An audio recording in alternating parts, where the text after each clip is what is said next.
my whole approach to spirituality and what I speak about, the purpose of the lollipop principle, if you come across it on my Instagram or anywhere that I might have shared it, is to show you what I mean as much as just speak about it.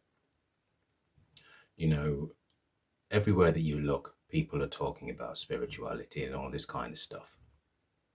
And the reason why I'm always saying, don't believe what I'm saying, but see if you can see this for yourself, is because essentially I see that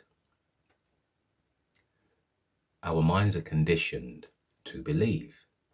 Okay, so from a very young age, we are introduced to believing.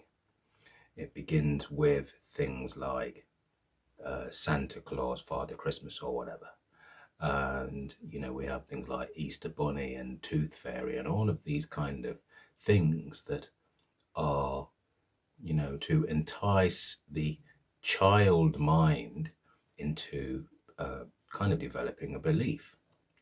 And ultimately, the root of the belief has to begin with you believing who you are, who you are told that you are. So with this in mind, it sort of suddenly dawned on me that as infants, we learn purely by observation. We don't learn by what we're told. We learn by what we see, what we observe. So we absorb our environment through direct observation. And I'm not just talking about through the eyes. Observation is through all of the senses. So we learn through observation.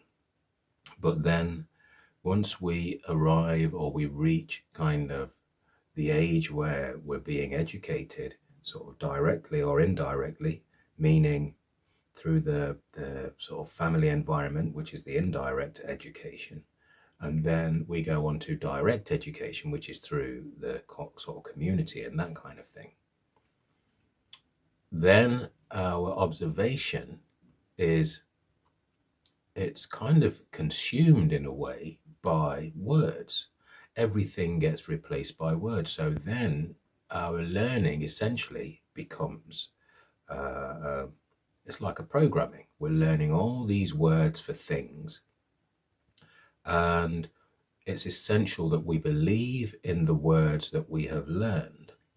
So what we then do is we don't learn by observation anymore, or not so much. Most of our learning is through reading. And the thing is, once we've embraced or we've given our belief to the word, then we don't have to have experiences anymore. We just have to hear words. And once we know what these words represent, this kind of creates an image in our minds for our minds to create a reality based around those words, our imagination. So we are essentially programmed to kind of use words in this way.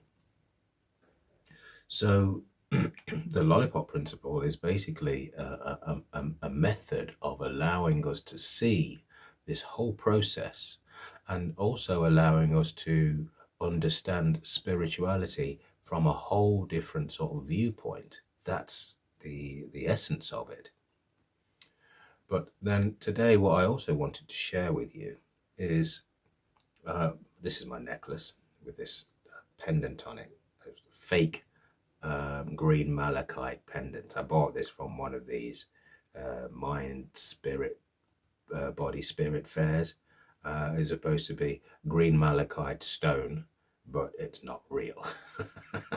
Yeah, I was robbed.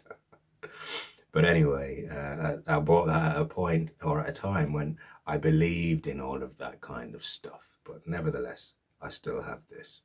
So I want to try to now show you what like the effect of belief and a belief system, and ultimately my view of spirituality. So I don't see spirituality, first of all, as being an outward thing. I don't see that we can act in a spiritual way, or we can do anything spiritually. And the reason why I say this is because you look at the world today, and as it's been for thousands of years, and all these different sort of corners of the world, and all these different groups and sectors and communities and so on that have formed as spiritual communities, and each one of these communities having different beliefs and so on from the next one, and whatever. But then at the same time, I kind of see that spirituality is born out of like a singularity, if you like, that has been interpreted in so many different ways. And perhaps the reason why it's interpreted in so many different ways is because once you have an educated mind, meaning you have a belief system in all these different words and so on, and then somebody might have had a realization which they've put into words, and through your belief system, you interpret these words in your own way. So I think it's essential that we kind of return to the essence of what spirituality is. But at the same time, I'm saying, don't believe what I'm saying. See if you can see this for yourself. So anyway, let's look at this motionless pendant, or almost motionless pendant. This, you might say, is the essence of spirituality. But then once the pendant begins to move like this is what you might call, this is karma. And with this being karma, with this movement being karma, it's like, this is memory, okay? So each movement is the kind of creation, if you like, of memory, right? So life itself is like a constant movement. It's constantly going through this process. It's constantly a cycle of constant change. And so this is complete stillness. This movement is memory. Ego is born out of the movement. Okay, so let's say this is the fundamental truth, and each movement, excuse me, is within this fundamental truth. So when it's still like this, let's say that all of this, all around this is like potential. This let's call it the space, is potential. And with this potential, there is room for this movement. But then out of this movement, this is memory. So each incremental step is, let's call it memory.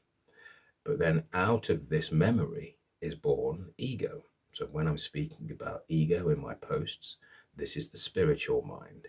This is the ego mind, okay? Or ego mind is born out of this.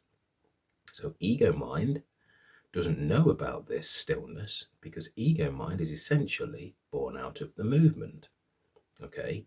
Now what ego mind does is it believes. If the ego mind is here, then it believes in that. If the ego mind is here, then it believes in that, okay? And what the ego mind is always trying to do is achieve its opposite.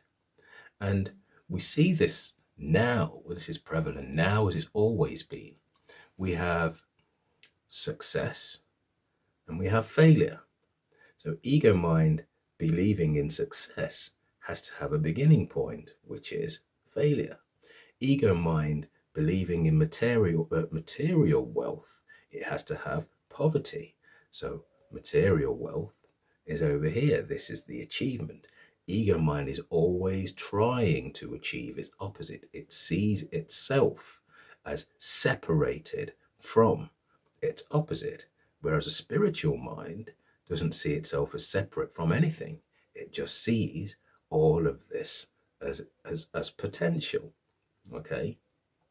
So in seeing all of this as potential, it doesn't have to believe anything, but the ego mind believes in its opposite. So it's constantly in a cycle of movement.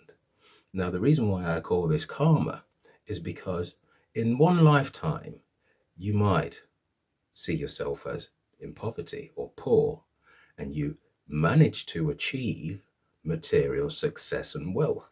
Okay, so you're over here now, but it's a belief. So even though you might have changed your outer circumstances, okay, and on the surface you might think to yourself that you have made it, you're rich, you're a success or whatever, but this is all psychological. It's all in the mind, because spiritually you haven't changed, okay, but psychologically you think you have. Now you need all of these things around you. You need all of this material wealth. You need all of these this community of people that believe the same thing to kind of reinforce this belief. Without all of these things around you, there is always doubt. You don't know if you are a success or if you are rich or whatever, unless you have something externally to confirm that. Okay? So, in this life, you might achieve this. However, this is just movement. This is just the movement of your attention. Okay? It's not a fundamental truth that you are materially wealthy or successful or anything like this. It's just a psychological truth.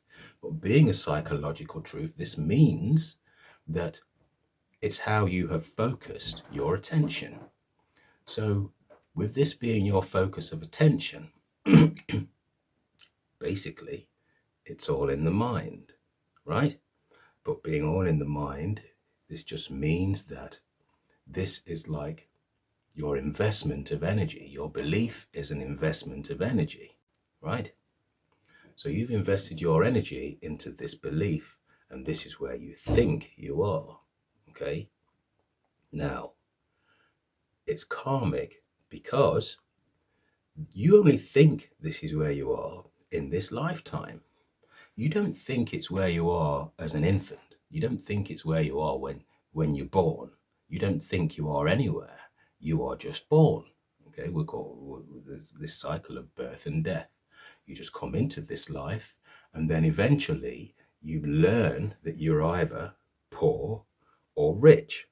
But whichever you think you are going to spend your whole life trying to avoid or trying to achieve the opposite. So if you manage to achieve material success, then all you are going to spend your life trying to do is avoid material poverty, right?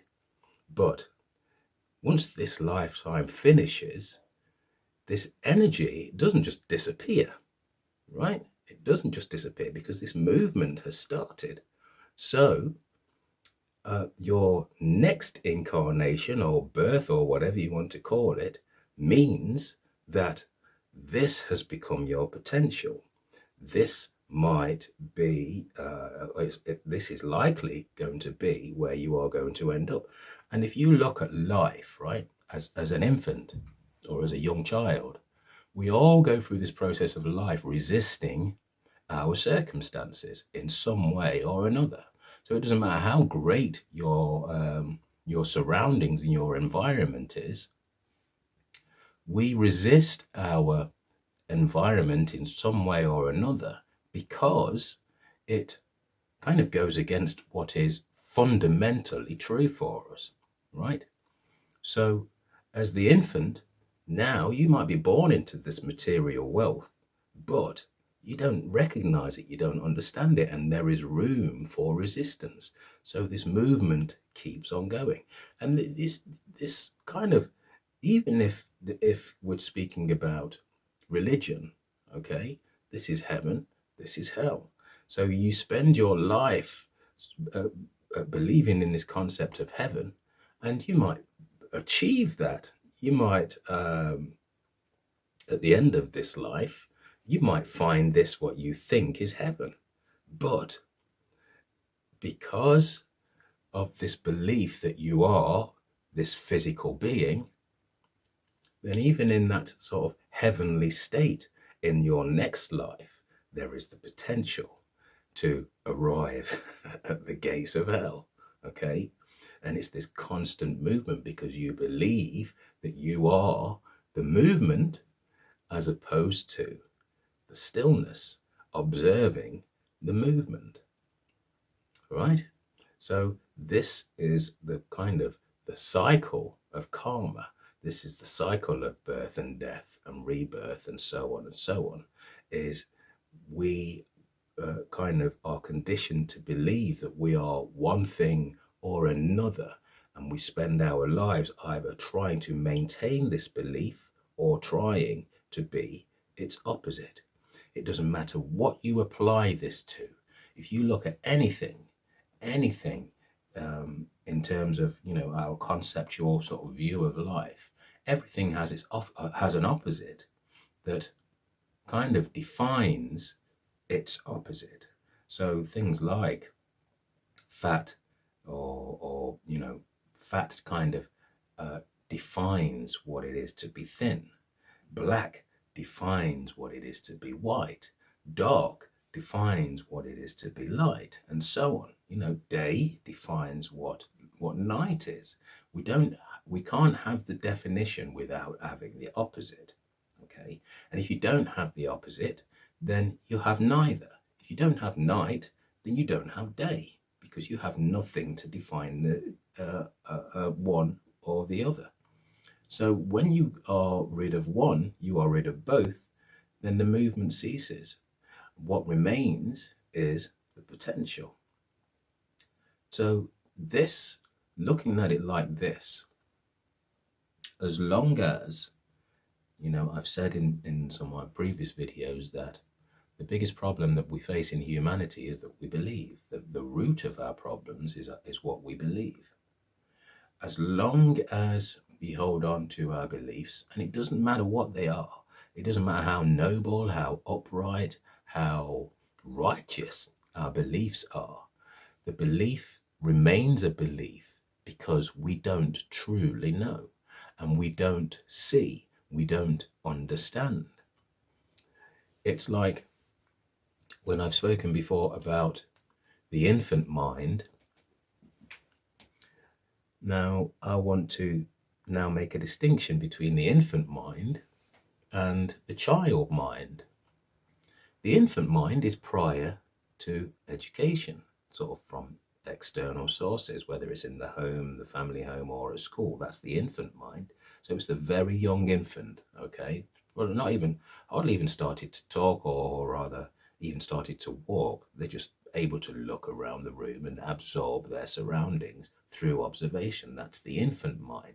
Doesn't have a state of mind, okay? So the infant mind is kind of attuned to the spiritual mind, okay? Doesn't have its own impression of self.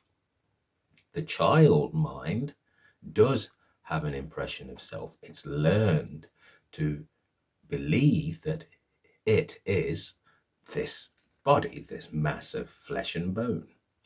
So the child mind has sort of now kind of adapted this conditioning and sees the world, or has begun to see the world through this conditioned mind, whereas the infant mind is prior to all of that.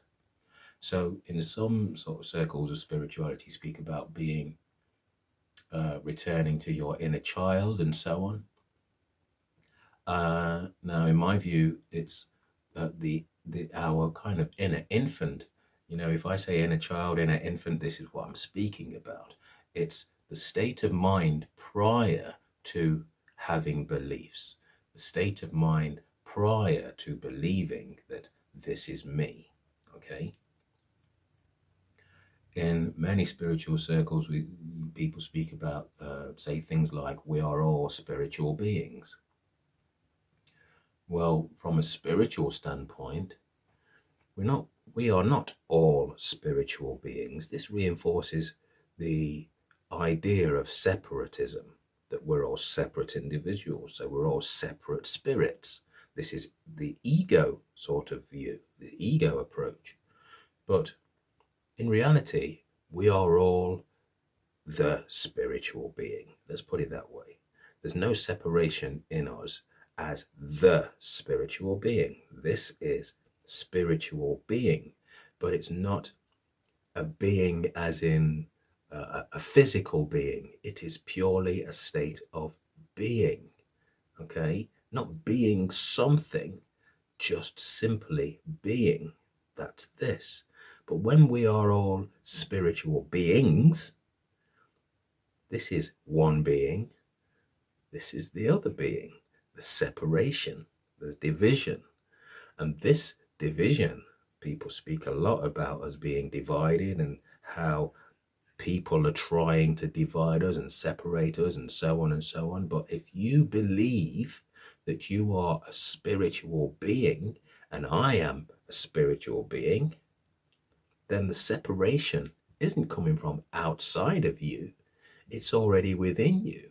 It's in your own mind. It's your own belief that sees us as separate. So this, this whole idea of using this to kind of explain what I mean, like I said before, we learn through direct observation. We learn through direct experience.